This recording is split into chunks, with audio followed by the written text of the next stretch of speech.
There's one figure that reaches out to you, trying to guide you throughout the nightmare. Joseph Schreiber.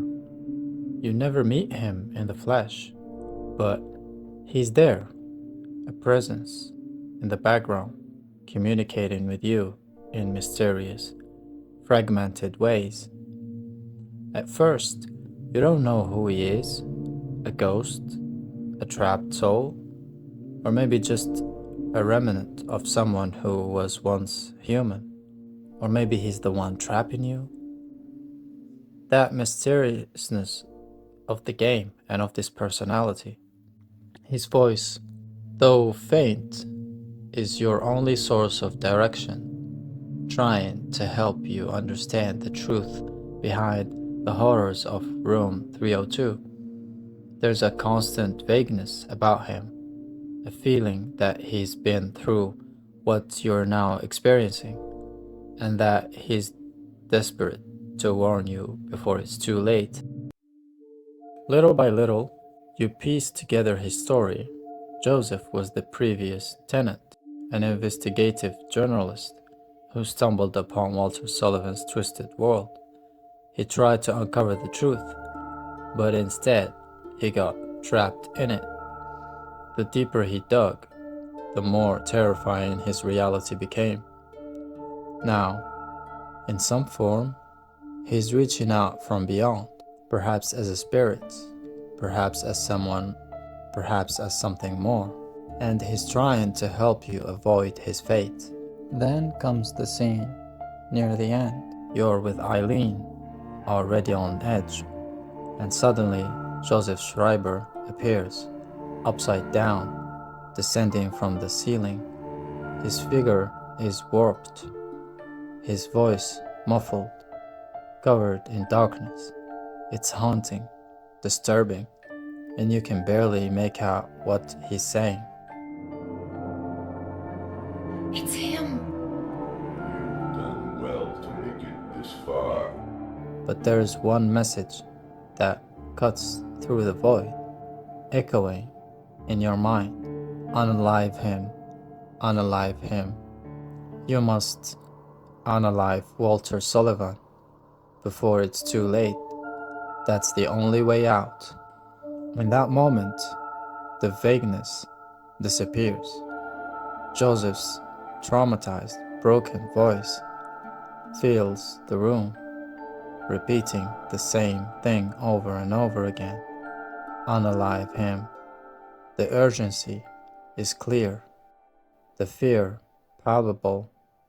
It's not just a warning anymore, it's a desperate plea from someone who's seen the horrors you're about to face.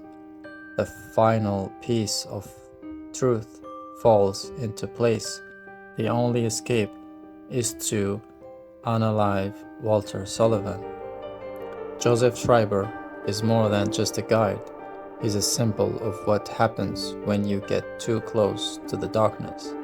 His fate is a constant reminder. You're running out of time. You're running out of time. Now, let's dive into what makes Silent Hill 4, The Room, truly terrifying. It's not just the grotesque monsters or the eerie atmosphere. It's the very concept of a safe place slowly turning into a nightmare. At first, Room 302 feels like a sanctuary. Your apartment is a place to catch your breath, read memos, restore health, a place where you can temporarily escape the horrors outside. You wake up trapped, but at least this space feels secure. In the first half of the game, there is this sense of exploration. You're trying to understand what's happening, and while the outside world is terrifying, your apartment gives you a moment of peace. You experiment, you investigate, but slowly, then comes the turning point. You start noticing strange, subtle things. At first, it's small. You hear voices. You see blood, then a ceiling fan falls. You think maybe it's just an accident, but deep down, something feels off. This place isn't safe anymore, and your mind begins to play tricks on you. You wish it won't get worse, but it will. The walls close in. What was once a sanctuary is now a prison. Monsters and ghosts haunt the very place where you felt safe. And suddenly, you realize you're more trapped than ever. The apartment, the place you hoped would save you, it's now trying to hurt you. It's that shift in atmosphere that really gets to you. You had hope.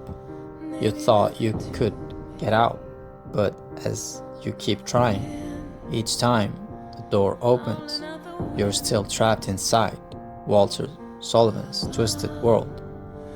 The closer you get to freedom, the darker and bloodier everything becomes.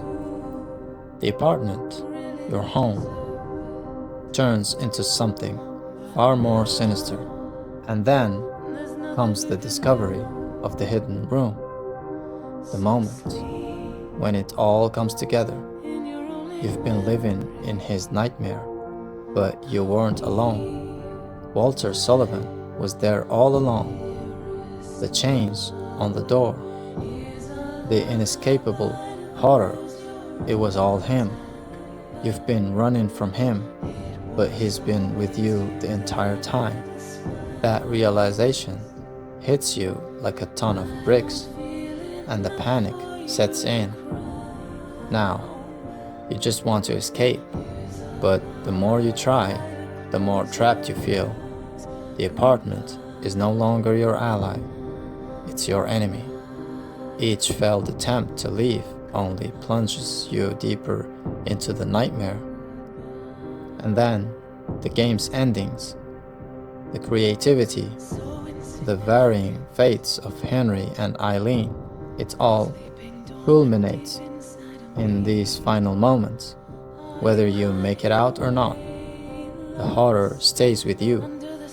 The idea that even your most personal safe space can turn into a living nightmare. That's what makes Silent Hill 4 so terrifying.